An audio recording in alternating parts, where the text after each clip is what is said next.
Good afternoon, everyone, and welcome to this update on the Network Waitaki Events Centre. This is the opportunity just to find out where things are at and see how the project has been going, and to ask any questions that we might have. So who do we hand to? Lisa, would you like to introduce it? Thank you. Yes, welcome everybody, and I'm not sure if everybody's met Yusuf, our project manager in this project. He's also the project manager on our Forster Gallery project as well, so both going very well. And of course, you know Mark. So this is a really exciting project for our district, obviously. I've in my role as acting over the last few weeks, have had a little bit to do with this and had some conversations with our contractor with Apollo, and am really encouraged to see that they have that same community-minded focus as an organisation that we do, which is fantastic. So yes, as Mayor Kurt just said, this is an opportunity for the team to give us a bit of an update. Thank you very much for giving me the opportunity to give you an update on the Waitaki Events Centre.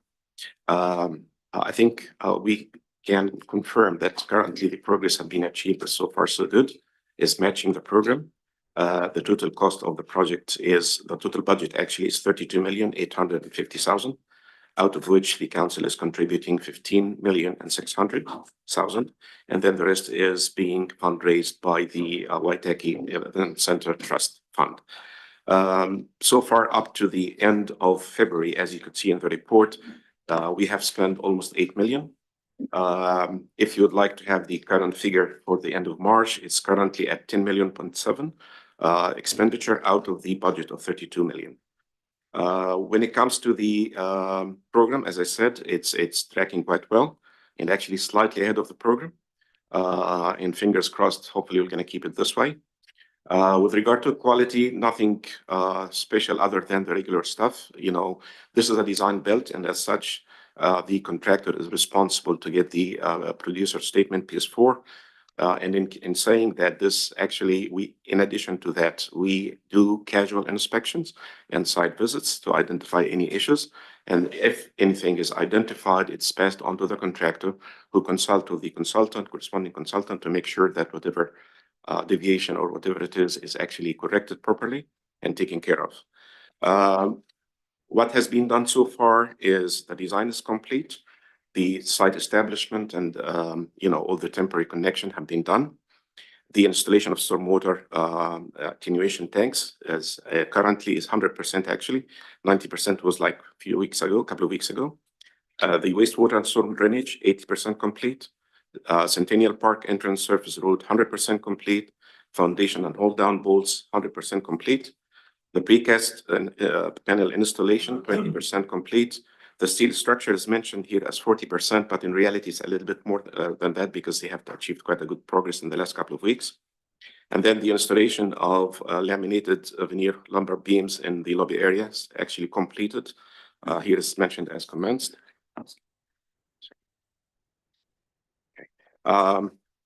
And what's going to happen in the next period is basically complete the wastewater and stormwater drainage installation, floor slab preparation to pour concrete for the ground floor slab. Structural steel installation will continue, and we are hoping that the first milestone we're going to achieve is the structural complete by end of May. Then we have the precast panel installation, the block work in the amenities areas, and then the roof cladding, and finally the camp floor, which is permanent kind of formwork that's going to support the concrete floor slab. The current, as I said, when it comes to the quality management, some deviation have been identified and have been passed to the contractor, and he is in communication with the corresponding consultant to ensure that all the remedial work is actually done. And as such, sorry, I put it in silent, but it's just to keep it. And as such, these things will be actually corrected, and we monitor and follow this up to make sure that we are delivering a quality project. The project milestone, this is actually a snapshot from the project program. I think the first 4 of them has been already completed and done. The main building structure will be complete, as I said, before the end of May. And then the remaining 4 ones, the building watertight on the 7th of August, and then external landscaping and practical completion is forecasted for February next year. And then the final building compliance and opening for the public around that. Let's say the compliance is going to be in April. The opening to the public is going to be up to the operation team. I have attached also some photos that capture the progress that have been achieved so far. And I'm more than happy to answer any questions. Thank you very much. Yusuf, Mark, did you have anything to add? So I just wanted to outline that with the transformation, the project management office this is one of the first projects that we are supporting the transformation change for council on. And so our involvement in this is as the principal's representative, so the principal being CEO. And so our relationship is really just managing and keeping an eye on what all the other contractors and consultants are doing, and that we're actually getting value for money for the end product and for ongoing use of the building. So this also includes Matthew Lanyon, who's going to be the manager of the building in the future, or owner of as such of the facility. So his involvement has been in regard to preparing and ordering items for the fit out as they need to be. There's a lead time for the delivery of some of those items. So that's he's been in those discussions as well. So so that's just an update from the project management office. Thank you very much. And just when you made comment on the project being ahead of time, number of times I've been passed in weekends and public holidays, and they're working away on it. So really good to see the dedication of the contractor and doing so, and making sure that they are staying up to speed on the whole thing. So very good to see. Councillor McCone, John. The Minister, financial question really is the project manager from the council being charged against the job, or is that just that's already taken into account with what's going on now? So the project officer from council is charging to the job, and it is in the financial accounts. It has been accounted for. Go ahead. Yeah, just a question out of interest on the forecast work.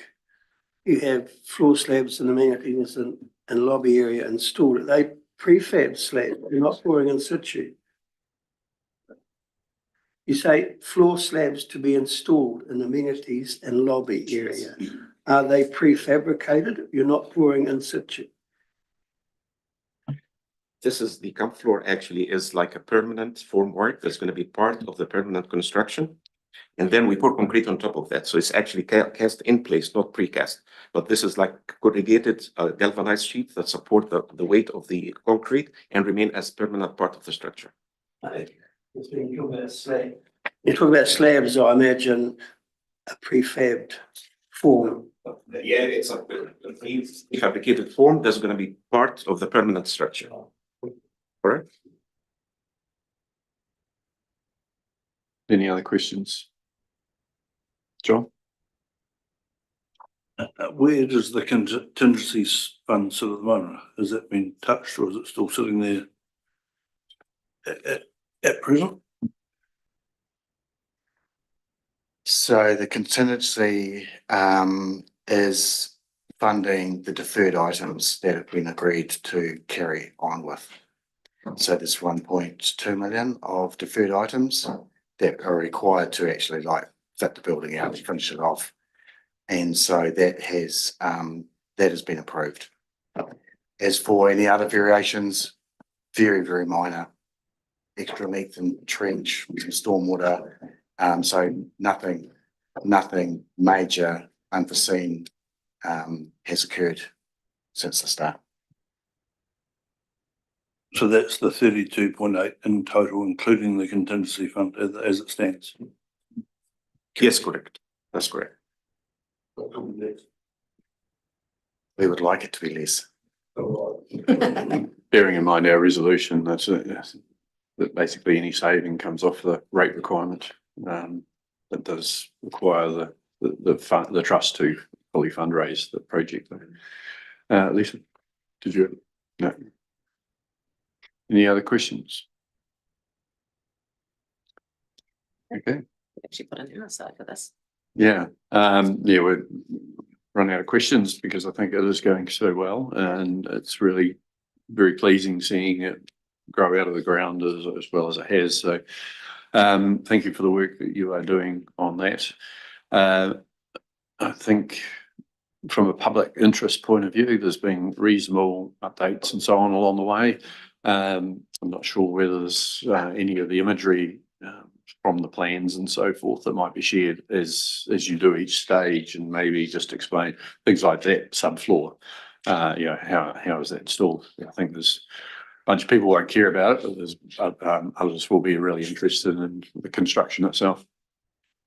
Actually communicating with Sean to provide like an updated brief and make some announcements just to keep people informed of the progress being achieved on site. That's right. Okay, Hannah. Probably just quickly, Rebecca did develop a communication strategy as part of it that was put through to the project board. So that gives good guidance around the principles and things like that as a guideline to utilize for any comms. Thanks. Just to add to that, that's great. Talking with Peter Begg, the Apollo CEO, we both would like to attend the next project control group meeting as a bit of an update for ourselves as well. That could potentially be Alex, who's back by then. So that might give us a perfect opportunity to revisit that plan and actually get some comms out at that point too. And thank you. Great. Okay. Thank you very much, everyone.